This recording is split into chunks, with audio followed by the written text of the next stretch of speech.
So this is a piece called The Revolutionary.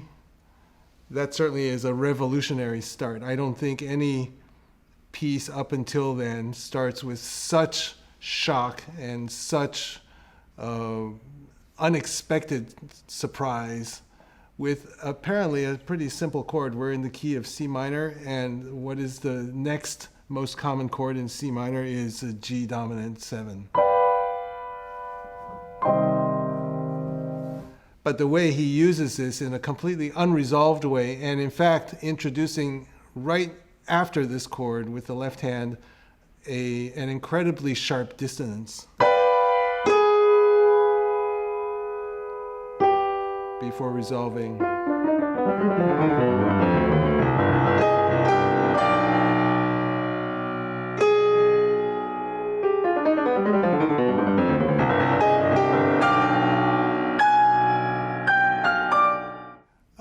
I think the least interesting thing one can say about this is that it is a study in velocity for the left hand. That would be a very simplified, simplistic way to characterize this.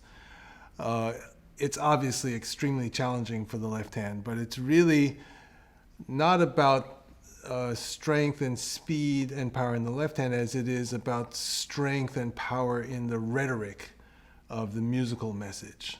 And as with a lot of Chopin works, and especially the Études, the more musical expression you try to put into the piece, actually the harder the challenge gets on a technical level. And so we're going to talk about that.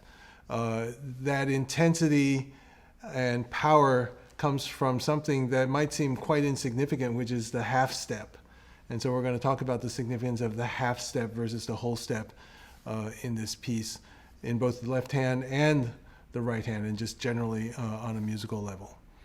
We're going to first talk a little bit about the overall musical structure. We're going to talk about that significance of the half step, and then we'll talk a little bit about some of the technical challenges to actually execute some of that, and in particular some of the left hand techniques combining finger technique with arm and hand technique. Right away, Chopin announces a thematic motif of the half step that's going to be playing throughout the piece in a very dramatic fashion. And I think it's important to think about the half step in this light. If we're walking up a flight of stairs, the stairs are usually built in a way where taking a step, 1 foot per step, is a very natural progression. It's not a real overstep, it's not a big exertion, it's not too tedious. But if you're late for an appointment and you have to run upstairs to get something, you're going to be probably going up two steps at a time. Because you're going faster, you're going to need a wider step. Imagine if you had to run up the stairs, but you had to put a foot on each step. That would suddenly slow you down. It would be very cumbersome. You'd probably fall head forward as you're trying to do that. Imagine now that you actually have to put each foot on each step, like and you're still trying to run up the stairs. It's incredibly tedious, incredibly conflictual and challenging, and that's exactly the feeling that I'm trying to create with the half step in this piece. There is, of course, an incredible difficulty in playing the left hand the way we want to play it, especially if we want to imbue it with this kind of dramatic energy, this dramatic message of the half step. The half step is particularly difficult to play in this kind of fast tempo for that reason that I was saying. It's much more natural to go up in whole steps or in a following the scale, or even in arpeggios. At a fast speed, it's much easier to do that kind of motion than it is to go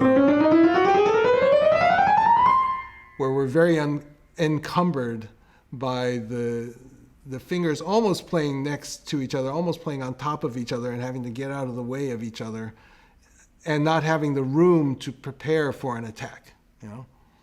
So in looking at this kind of very fast 16th note type passage in the left hand, we have to think about a combination of finger technique. The fingers have to be strong. They have to have a lot of focus and a lot of percussion built into each of them. We also need to have a very judicious use of arm and hand weight as well. We can't survive this piece if we're going to go only with finger strength. And we can't survive if we're only going to use arm and hand gestures, because we need to have that emphasis on the half step. So you'll see in the very opening line, for example, even though it's a flowing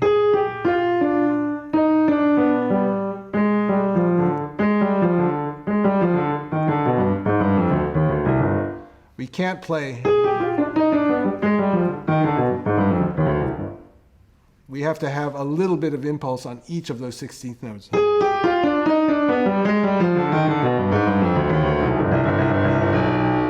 So we need to have a little bit of this percussive drill kind of approach in the arm, and start that vibrating and combining that with finger technique.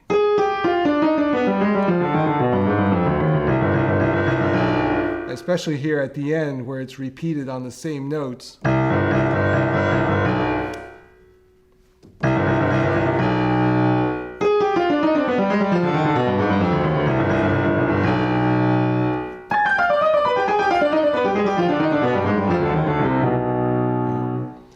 The challenge with the half step is that, especially in this particular case of having a black note be the main accented note, is that the black note is higher. And so therefore, in the trajectory down, the finger meets it sooner, and there's less time to prepare. With the white note, at least you can go down here, build up momentum during this whole trajectory before going down. With a black note, especially if you're playing a white note after or before, you're missing basically half of your travel, and there's less time to build up, which means that you need more strength in your finger to play that. And this is also why we need to combine the arm motion with the hand, so that the finger is going down at the speed the finger can go, added to that the speed that the arm can go, and it's a combined speed then attacking that note. Especially here, for example, you're playing this white note and depressing it. There's very little leverage here to play this black note.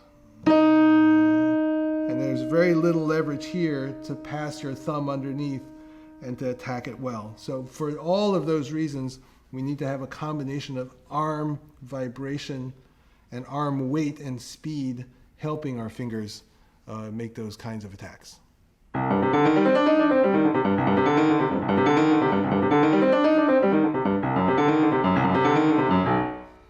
So the hardest part of this, of course, is right here at the top. Chopin puts hairpins, so it's supposed to be the most dramatic moment. It's also the most cramped moment physically. And this is a place where all the things that I said before about the opening run are also happening here. We don't have enough leverage to use finger power purely to create that sense of rhetorical power.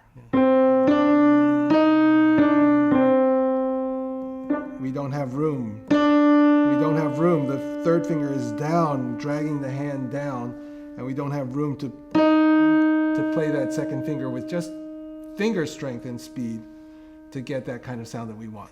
So we need to have some arm motion coming into that.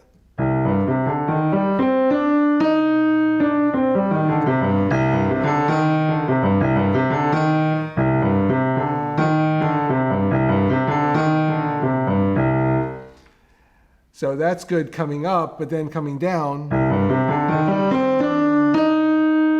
if you have used your arm to come down, there's no room for your thumb to come in here.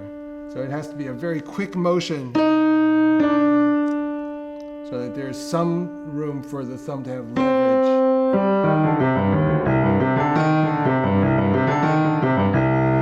Now, so all of this points to not only being able to develop your finger dexterity, but also coordinating with the arm and being very quick in your wrist motions, going up and down, to be able to add strength and release immediately to let the fingers have room.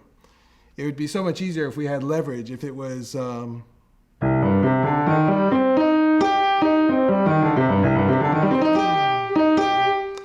actually flap our hand and play that note, it would be so much easier. But instead, he's making us squeeze that out, almost playing the fingers on top of each other, which is the hardest thing to do and to get that kind of strength.